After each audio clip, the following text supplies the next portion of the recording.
Hello guys, hello water sign, hello Pisces, Scorpion, Cancer. Welcome dito sa aking channel. Kapalaran 888. Alamin natin kung anong messages, vibration, gabay, energy para sa lahat ng water sign, Pisces, Scorpion, Cancer. Daily tarot reading to guys. So, kunin natin yung energy na gustong pumasok sa buhay nyo sa araw na ito.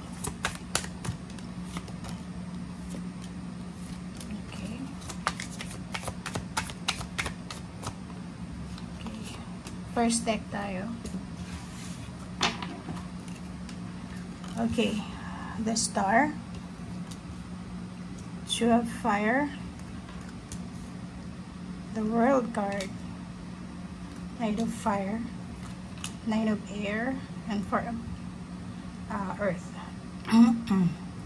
Water sign, Pisces, Scorpion, Cancer. Kung makikita mo dito, isang posibleng balita ang matatanggap mo sa araw na ito. So, if ever man waiting ka sa balita or good news or any information, clarification, sa araw na ito, may Knight of Fire tayo dito. And Nine of Fire na to is parang, ito yung emotion na mararamdaman mo. Galing ka sa Nine of Air. So, ibig sabihin, maraming araw, maraming buwan ka, sa either 9 months ka na nagsuffer, pwedeng sa negativity, sa pag-aalala, sa hindi pagkatulog, or pwedeng itong hinihintay mo na to na darating today ay nagbibigay sa iyo ng pag-aalala or ng worries. And today nakikita natin na makaka-recover ka from this one and papunta ka dito sa confidence, sa Knight of Fire. So, ibig sabihin from this energy, sa kalungkutan, sa sobrang parang lungkot or parang uncertain ito diba? So sinasabi na yung walang kasiguraduhan ay posibleng bumaliktad, diba? Parang ganun. So today pwedeng yung pakiramdam mo ay sobrang confident ka sa sarili mo, sobra kang masaya, excited, passionate, and at the same time ready ka na sa kung anumang battles or adventure or exploration na pwedeng i-offer sa iyo ng universe. Nakikita ko rin sa iyo na sa araw na ito is etong araw din na ito is pwedeng magdala sa iyo ng energy ng pagtitipid, 'di ba? So mas magiging focus ka simula sa araw na ito sa pagtitipid.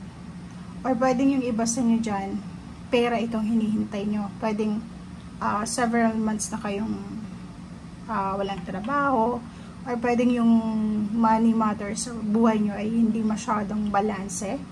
And today, siguro oras na para luwagan nyo yung belt nyo, parang ganun, yung bulsa nyo, yung wallet nyo, kasi for maybe yung iba walang trabaho, matumal yung benta sa negosyo, and sobra silang nagtipid for 4 months or for 9 months, and then ngayon, siguro sa araw na ito, meron silang energy or meron na vibration na luwagan mo na yung sobrang kapit mo sa pera na okay, mag-enjoy naman tayo, mag-spend naman tayo ng extra money para sa happiness natin. Parang ganun yung energy. Number 21, Two of Fire and the Star. Isang collaboration or isang plano, it's either dalawa to, it's either couple, magnanay, mag-asawa, mag-boyfriend, girlfriend, magkaibigan. May plano sila, may dreams sila sa buhay. Pwedeng yung dreams nila ay makapag-travel around the world, pwedeng yung iba makalipat ng ibang bahay, pwedeng yung iba is ano ba yung dreams nyo? Kayo lang yung nakakaalam nun. Makapagpatayo ng mansion na bahay, or together kayo, it's either dalawang Cancer, it's either Pisces or other zodiac signs, or Scorpio or Sagittarius or any zodiac signs.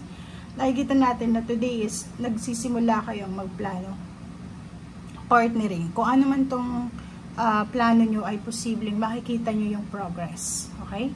And nakikita ko rin sa'yo dito na kaya ka excited dito, kaya ka confident, kasi sobra-sobra yung inspiration and faith mo sa sarili mo na etong pinaplano mo, etong minamanifest mo ay makukuha mo to.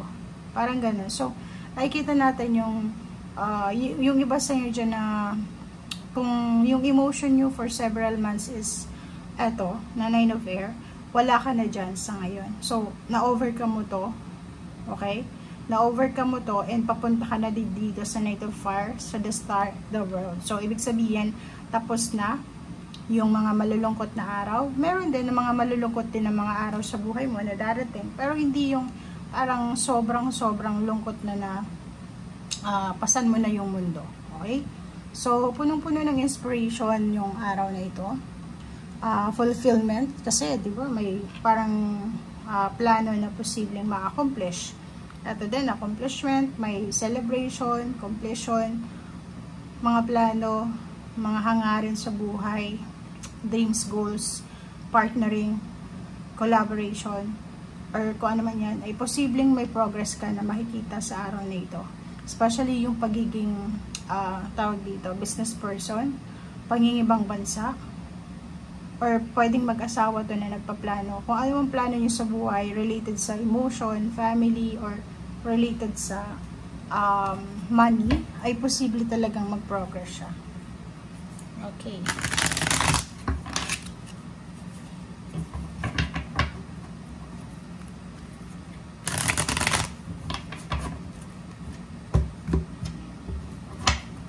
Okay.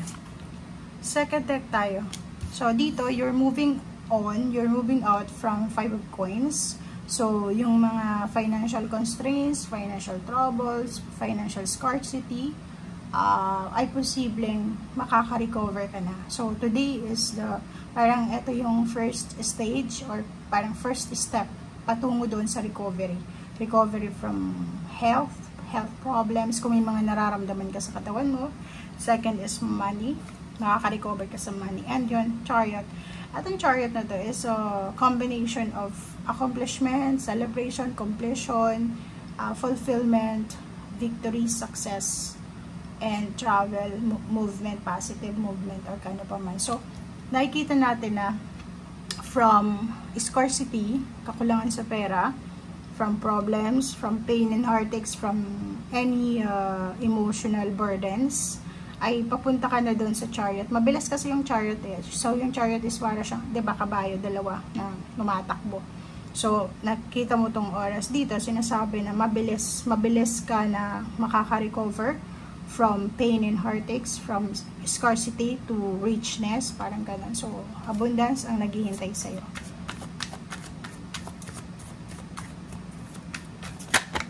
Okay, wow. So, ang galing na ito. So, kung makikita mo dito, water sign, may 7 of Cups ka in Emperor. Yung iba sa inyo dyan, meron kayong pwedeng choice sa araw na ito na nasa kamay mo yun eh. Kasi diba, nasa kamay mo yun. So, may choice ka kung gusto mong palawakin pa yung knowledge mo tungkol sa ginagawa mo ngayon. May choice ka rin kung gusto mong ma-promote sa trabaho. May choice ka rin kung gusto mong tumaas yung sweldo mo. May choice ka rin na magnegosyo, madagdagan, may mga sidelines, ganyan ganito. May choice ka rin na baguhin kung ano yung hindi mo gusto, lalo na sa pera and emotions sa buhay mo. So, ang nakikita natin dito, may water sign, Pisces, Scorpion, Cancer na naghihintay lang sila ng isang confirmation, ng isang parang confirmatory letter, confirmatory appreciation, parang ganun. And then, doon, go na sila. So, pwedeng naghihintay sila ng tamang oras. And kung makikita mo, nandito yung tamang oras eh. 'Di ba? So, may posibleng good news sa inyo. Good news ng bagong trabaho, bagong pagkakakitaan, bagong plano ng negosyo. Yun nga, partnership dito. Pwedeng may dalawang tao dito nagpaplano ng negosyo, kano pa man. Meron din dito empowerment. So, pwedeng yung iba nagpaplanong tumakbo sa eleksyon, sa next election. May iba din sa inyo na, yun, may mag-offer ng work. Mabilis na offer ng work. Pwedeng long distance, pwedeng international, or pwedeng, itong chariot kasi pwedeng malayo siya. So, kung ano mo itong sisimulan mo sa ngayon, malayo ang mararating nito. Makakaalis ka sa pain and heartaches. Makakapag-ipon ka ng pera. Parang ito yung fulfillment ng mga wishes and dreams mo. So, yan ang nakikita natin guys sa inyong baraha. Maraming salamat sa patuloy na pagsusubaybay dito sa aking channel. Water sign, Pisces, Scorpion, Cancer. Bye!